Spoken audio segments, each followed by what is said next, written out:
amongst the people. In the days of the dark lodge, that is wintertime, sat around the campfires and in the teepees, stories were told that were there to remind the people of who they were and to help the children and the young people discover who they were. And these stories many times were stories that whether you were young or old you could listen to, because they had layers of meaning. And the story that I'm going to tell tonight is one such story. And for I am led to believe that for hundreds of years, perhaps thousands, but for hundreds of years, this story was told and was never written down until one mixed-blood Native American who made it his business to go around and capture stories wrote it down under the title Jumping Mouse. Now this story has within it various different characters.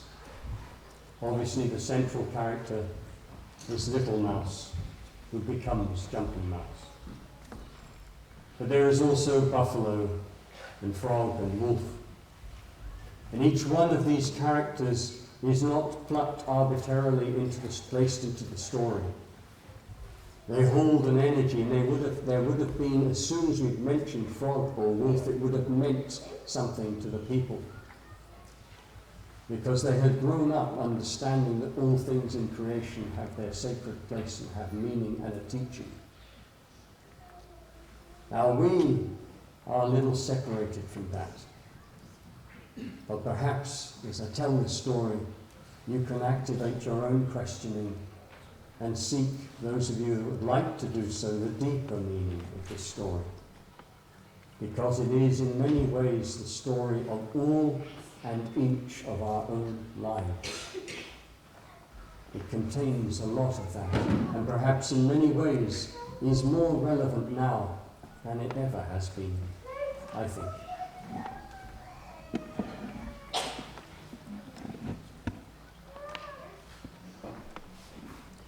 Once there was a mouse, and he was a busy mouse. Busy like nobody could imagine. He was so busy. His every day was filled with things, mostly of moving stuff from one place to another. In fact, as he was busy in his life, he often reflected that most of life seems to be about moving stuff from one place to another. It's a little bit like our own lives. We're in one place and we move ourselves to somewhere else. We buy a new house and we move all the stuff there. When we're there, we move stuff from one room to another room. And when we cook a meal, we take these things, we move them there, we mix them, and we pass those things to another place where we eat. And then we move those things to the basin where we wash them and we move them to dry. And we continue every day moving things around, and some people have said that the only meaningful activity for human beings is moving things around. It is so with mice. Occasionally, the thought might enter Little Mouse's mind that this was a rather tedious and boring activity, but he didn't allow himself to dwell on that, because he knew that he wanted above all to be a good mouse and to fit in, and to be respected by his fellow mice. So he dedicated himself to being very good at being busy, and he was extraordinarily good in that activity. But the thing for Little Mouse was that in some ways it seems as if there was something a little different about him, some might even say a little odd. Because he used to, as he worked, become aware of a sound, like a kind of roaring in his ears. A very distant, thunderous, kind of swirling, roaring sound that seemed to exist in the very furthest part of his awareness. And then when he heard this noise, he'd look at other mice and he'd realize that they didn't seem to be hearing anything. And so he would apply himself as strenuously as he could back to being busy, and he would fill another day or another week or another month being busy and busy and busy, moving stuff from one place to another place, stacking it, making it neat. levelling the piles, moving another pile to somewhere else, and doing all this stuff.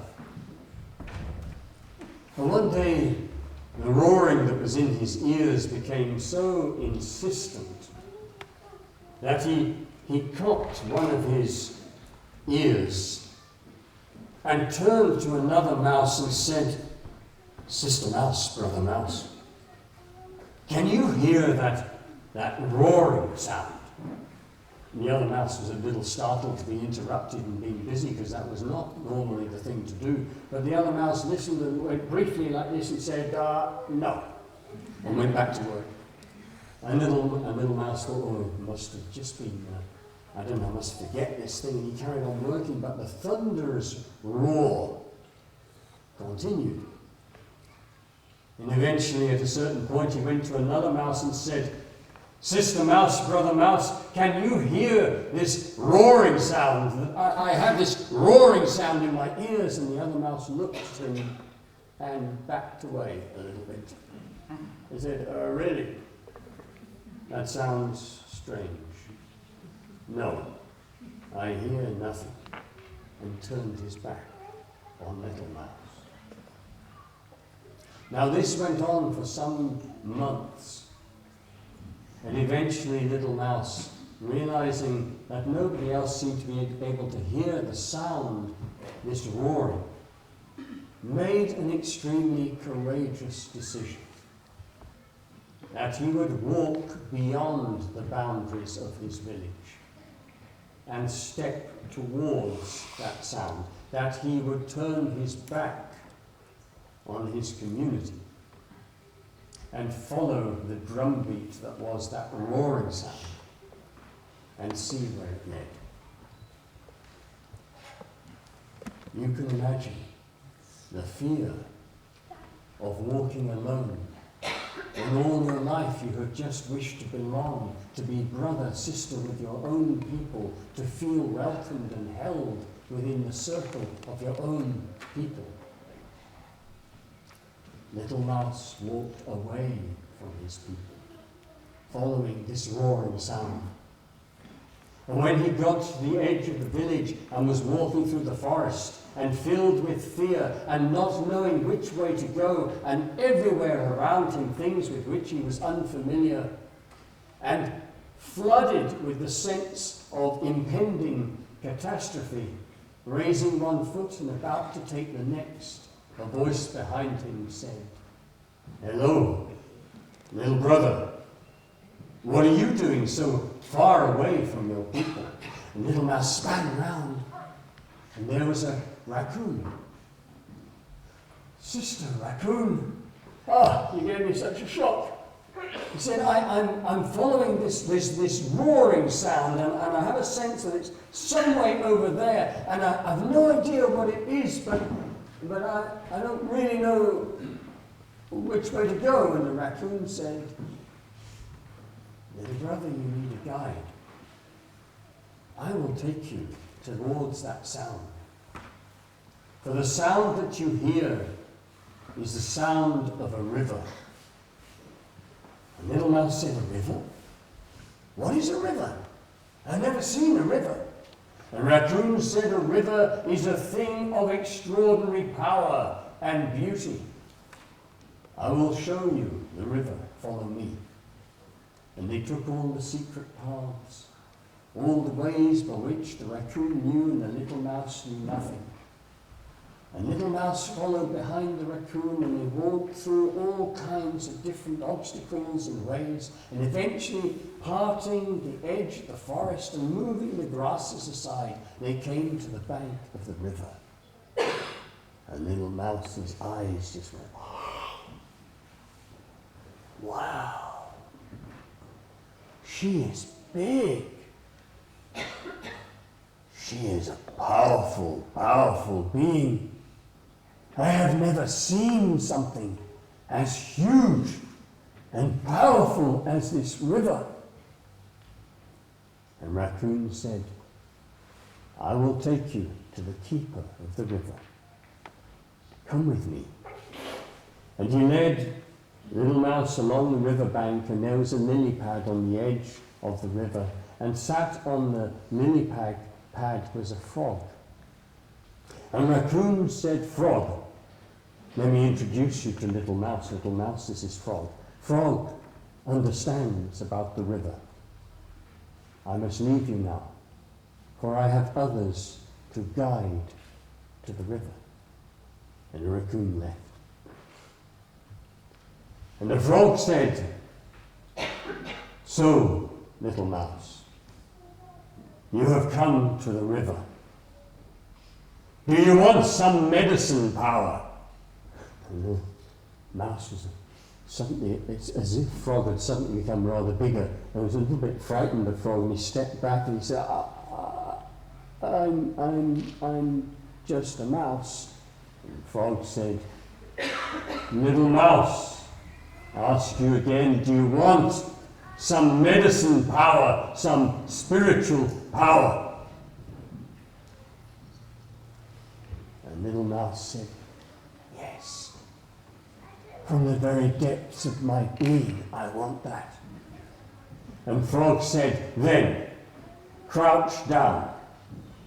And when you are ready, jump as high as you can and tell me what you see." And Little Mouse hitched up his shorts,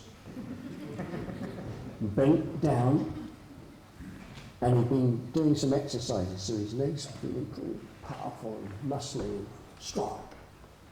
And with all his might, he's 3 inches tall when he was stretched up straight, he did a sort of swinging action which he'd learnt, and he went, "Ooh!" And he jumped, and it's as if he went up and up and up and up. And at the very zenith of his jump, he looked way out to the distance. And there, in the very, very furthest distance, he saw the sacred mountain. And his eyes, he said, "Whoa!" And then something was falling, and he was falling, and he was falling, and went ploosh into the river. "Ah! You tricked me!" he yelled at Frog. And Frog said, "Hey, what did you see?" And Little Mouse was coughing and spluttering and trying to get to the side of the river. He grabs a root and he pulls himself and he said, I saw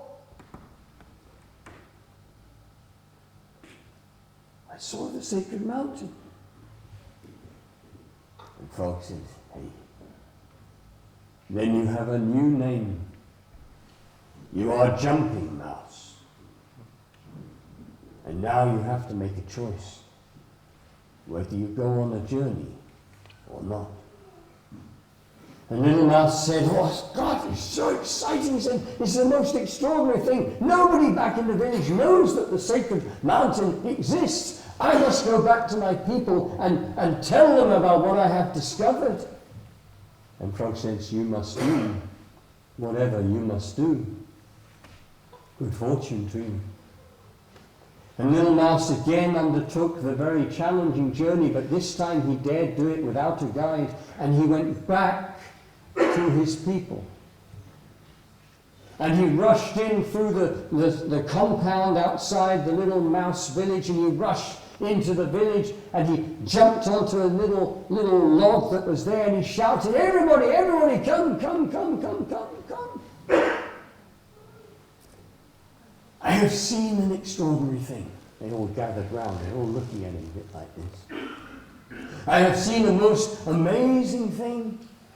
I have to tell you that there is such a thing as a river, and she is most powerful and most extraordinary. And beyond that I have seen the sacred mountain." But none of the other mice were listening to his words. They saw only that he was wet. And the only way that a mouse ever becomes wet is when it sits inside the mouth of a predator. And clearly, this predator had spat him out. And so his kindred mice looked at him and thought, if he is poisoned for that which took him for food, he must be poisoned for us. And they turned their shoulders and they walked away from Jumping Mouse. The mouse who wished to belong to his people, to sit and feel that wonderful warmth of being accepted and having a place. And Jumping Mouse, with his little shoulders slumped, turned around and walked away again from the village and everything that he knew. And he came eventually to the edge of the great prairie, because he knew that to reach the sacred mountain, because that was his choice, to reach the sacred mountain, he must cross the prairie that separated the village and the wood from the mountain. And as he stood there on the edge of the prairie, he looked up to the sky. And way up there, like tiny black dots just hovering, he saw eagles.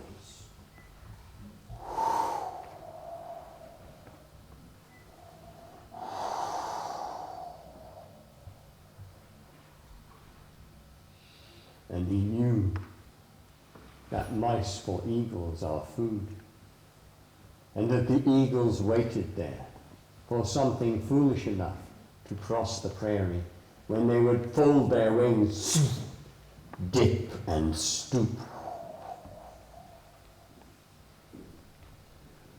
The little mouse, with fear and his heart in his mouth, and breathing very fast, began a journey that went on for months as he crossed the great prairie.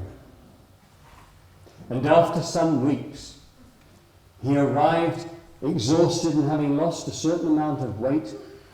He arrived at this little, like what looked like a little cabin, or a little house that had been built of sticks and wool and pieces of thistle and all kinds of other stuff that was there on the prairie. And he arrived at this place and he looked at it and he thought, wow, what a beautiful place. And from inside the house came a voice, "Welcome, Jumping Mouse, welcome. I am Old Mouse, and this is my home. As you will see, it is very well designed and built, of only the most expensive materials. Here, as I open this cupboard, you see it's stashed full of food. Over here is water to drink. You will notice how tastefully I have decorated this with photographs of myself around the wall. And this is the book that I've written on the second one that I'm preparing. And I am, as you can see, a mouse of some substance. Jumping Mouse, Little Mouse, as I believe you once were called. You are welcome to stay with me for as long as you like, because actually, guess what, your lucky day, I am seeking an apprentice. And Jumping Mouse said, "Oh, Old Mouse, I have never met a mouse like you before. You are deeply a great being. I would be honored to stay with you." And Old Mouse brushed aside the compliments. Of course, I understand. Come. From here, you can see all the prairie. Yeah, the buffaloes, the antelope. Oh, look at that. All those animals out there and all those things. And yes, you probably want to stay with me for a very long time. And Jumping Mouse said, well, actually, Old Mouse, no, because you see, I'm on my way to the sacred mountain and I'm so excited, I'm on this journey and nothing's going to stop me. And Old Mouse said, stop, you silly little mouse. Actually, the sacred mountain doesn't exist. No, stay with me. I have more stories to tell you than you could ever possibly imagine. I will keep you entertained. I will teach you how to gain the respect of other mice, and you can be an important mouse.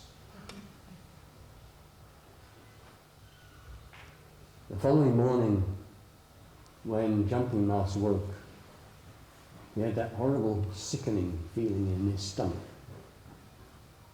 because he knew that he must leave. But there was something in what Old Mouse had said that was extremely tempting. Maybe he didn't really have to go to the sacred mountain. Maybe he could just stay here. And everybody would tell him that he was a great mouse. But he wouldn't have to go through all the pain and the agony of doing the journey. And clearly it seemed to be working for Old Mouse, so why not for him?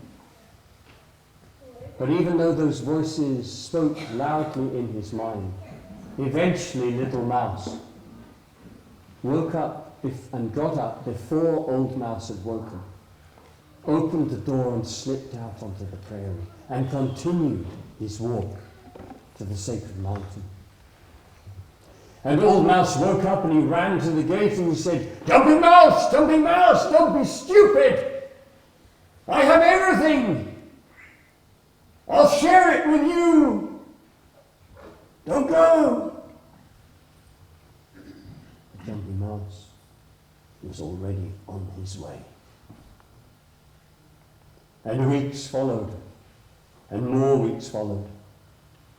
And Jumping Mouse was really quite thin, and quite looking like he'd been a long way.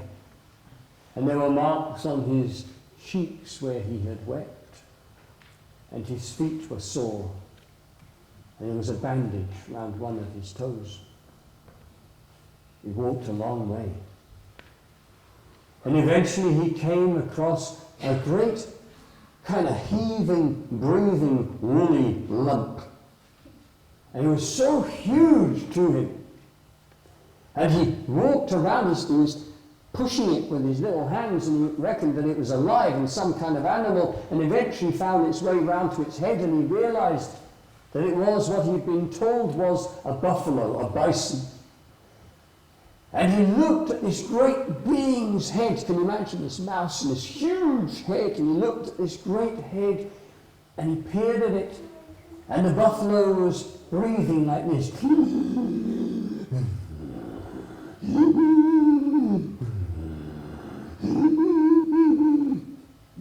Jumping Mouse said, Great being, what is wrong? What is wrong? And the great voice came out of the buffalo and he said, Oh, hey, little brother, I am dying. I may be great in size, but I am dying.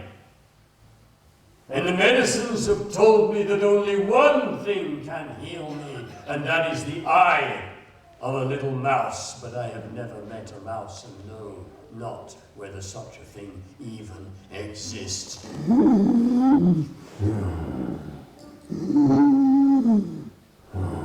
Little mouse ran back away and ducked behind a bush and stood there just shaking. He just stood there shaking. He took off his jacket because he was sweating. And he said, Oh, oh, what a great being. I've never seen a being like this. And he's dying. And the only thing that will heal him is one of my eyes. One of my little eyes. But the greatest grief was the knowledge that he would do this. He would make this gift. So he went back, and he's walking slowly now. And he went back to the great head of the buffalo, and he said, Great being, you who are far greater than I can ever be, I am a mouse, and I give you my eye. And his hand went into the socket and then whoosh at the buffalo, and it went poof into the buffalo, and the buffalo went Aah! And stumbled up to his feet. I am whole. I am healed. Thank you, little brother. Thank you. See how I walk. But little mouse wasn't seeing very much. His one eye had gone from his head, and the other was weeping with the pain and the loss. Yet in his heart, He was happy for his great brother. And little mouse continued his journey. And a few more weeks, and now he was getting very close to the sacred mountains. And eventually, as he came to the foot of those mountains, as he came round a rock and was beginning the ascent, he saw there in front of him a grey wolf that was just sitting there, gazing vacantly into space. And little mouse said, "Hello, wolf. Am I so glad to see you?" And the wolf went, "Ah! Wolf! Yes, that's what I am. I'd forgotten. I'm a wolf. Of course, that's what I am. I'm a wolf. I'm a wolf. I'm a wolf. I'm a wolf. Hello, little brother mouse. Hi, Jumping Mouse. I've heard of your journey.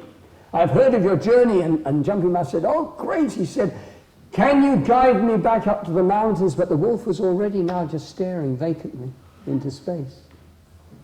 And Jumping Mouse said, "Wolf?" And the wolf went, "Ah, wolf! Yes, of course, that's who I am. I'm a wolf. Yes, thank you, little brother. What did you say?" And Jumping Mouse said, because his behavior seemed a little bit odd. He said, I'm trying to get up the sacred mountain," but the wolf was already gazing vacantly into space. The little mouse, Jumping Mouse, said, "Wolf," and the wolf said, "Ah! Wolf, what is wrong?" And the wolf said, "I have lost my memory. I have lost my remembering. I have lost my mind. Only the eye of a mouse could heal me." And little mouse, and you have to picture him now, this little being in his red felt shorts and the bandage round his toe and his slumped shoulders and an empty eye socket, looked at this being, stood tall. "I am a mouse, and for you, my great brother, I give you my eye." And his hand, and it dove into his eye socket. He drew out his eye, and he threw it to the wolf. Woof! It hit the wolf, and the wolf sprang to his feet, saying, "Ah, I am healed. I am whole. Thank you, Jumping Mouse." But Jumping Mouse could see nothing, and was just there with both eyes closed and droplets of water and blood dripping down his cheeks, and had never felt so vulnerable in his whole life. "Wolf, please guide me up the mountain." And the wolf said, "My little brother, I will do whatever I can for you. Come." And the wolf picked him up ever so gently in his jaws and carried him all the way up the sacred mountain to the sacred lake that sat right below the very peak of that mountain. And in this lake is the mirror of all life, so that when Jumping Mouse stood by the lake, though he couldn't see it, within the lake was reflected all of the people, all of the experiences, all of the wounds, all of the wonderful times of his whole life. And he sat by the lake, and he turned and he looked back the way he had come, and he waited for the eagles to come. And high above, the eagles with their great broad wings soaring.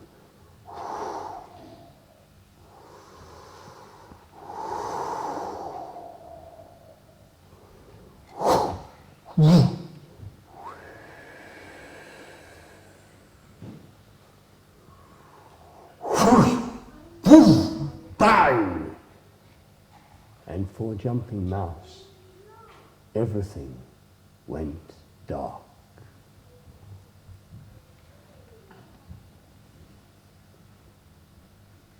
And then he woke. He woke. I still have life. His vision as well seemed to be returning, but everything was misty and kind of watery and strange. He said, I can see. I can see again.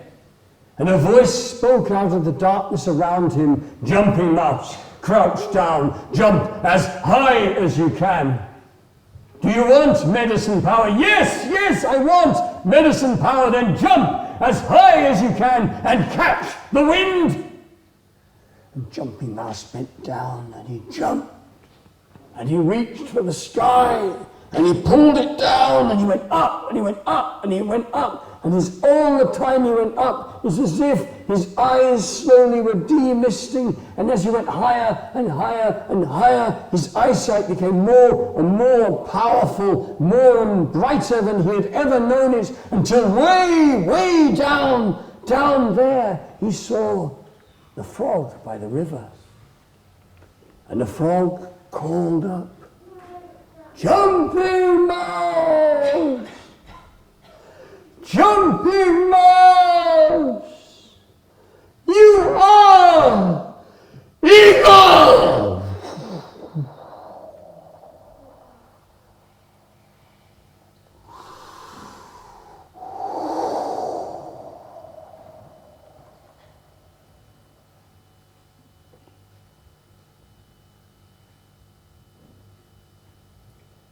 The river is life. In the Native American tradition, the river is life. To jump into the river is to jump into life. The greatest challenge, they said when I was first introduced to the story, for a people, is to, in the very first place, to recognize that roaring sound that's in their ears. That speaks to us, saying, go on a journey. And the terrifying thing is that when you speak that to your people, to your neighbors, so many of us find that that is considered odd and strange. And eventually, actually perhaps many never therefore go on that journey because the ache of not belonging is too great. And some may go on that journey. And the story says that if you do choose to go on that journey, a guide or guides will appear. But those guides are not always the guides who we might ask for. They are guides who will teach us. So sometimes cheats and charlatans, thieves and liars are our guides. And they will help us become more real and less naive. In the case of Jumping Mouse, the raccoon was a good guide and led him to the river. And it was the magical little being of the frog who helped him with that vision quest moment of receiving some kind of epiphany, some kind of deep insight that allowed him to glimpse the sacred mountain. And after that, it is up to us. And in this particular case, little mouse goes off on his journey. And the most terrifying character of that whole story for me is Old Mouse. Because who of us that's past the age of about 20 or so has not felt Old Mouse calling inside us and suggesting that we don't really have to do this thing? And that actually you could just become a teller of stories and not have to do the real thing. That if you found a situation where people look at you and celebrate you and reward you, then you don't actually have to continue doing the journey. Old Mouse is all of us who, having worked very hard during our lives, believe that somehow we're owed a living or owed respect or owed something. Old Mouse is the manager in the corporation whose name is stamped on top saying, my job title. Old Mouse has a reserved car parking space in the car park. Old Mouse brings out his malt whiskies and is an expert and aficionado in wines and whatever.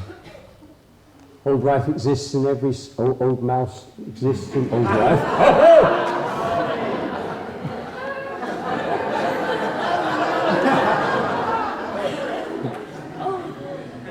That's next talk. Exists in every strata of society. Old Mouse is dangerous, and most dangerous of all because he lives inside us. Old Mouse tempts us to say that if we have reached an age of, let's say now, 40, 50, enough is enough. Jumping Mouse teaches us, as we never name his age, that whatever that age is, you continue that journey. Now, the giving away of the eyes, I'll let you think about that. What are the eyes? What is the symbol of the eyes? But one thing we do know that held in that story is that the teaching of the giveaway is that until we learn the teaching of the giveaway, nothing can come to us. And yet most of us, if you imagine the meta story of our society, is the opposite of the giveaway. It is the give me. And so we actually measure the success and value of a person by the wealth and property they accumulate. But I would like to say that Embacombe would not exist if it wasn't for a very rich man giving the money to allow this place to happen, and still does every year. And last week when he was in Poland, he gave £80,000 to another project which was on its knees, and these people have been worked so hard, and he just gave the money to them to help them. And actually all across this country, this same individual has given away and given away and given away. And we sit here in his hospitality, I would say. And he's the sort of person who will never be on any kind of list anywhere, and nobody would recognize him if he walked through the door unless you've been personally introduced. And some of us don't have millions to give away, but we have so much more. And eventually, that mountain. And standing with the loneliness of knowing that we can only make this journey on our own. All of this is held in the story of Jumping Mouse.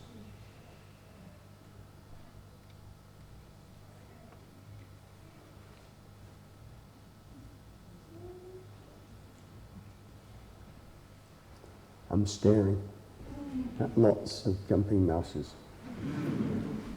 If you haven't got a pair of red shorts, you should go and get them. Handmade out of felt. Red. Thank you very much.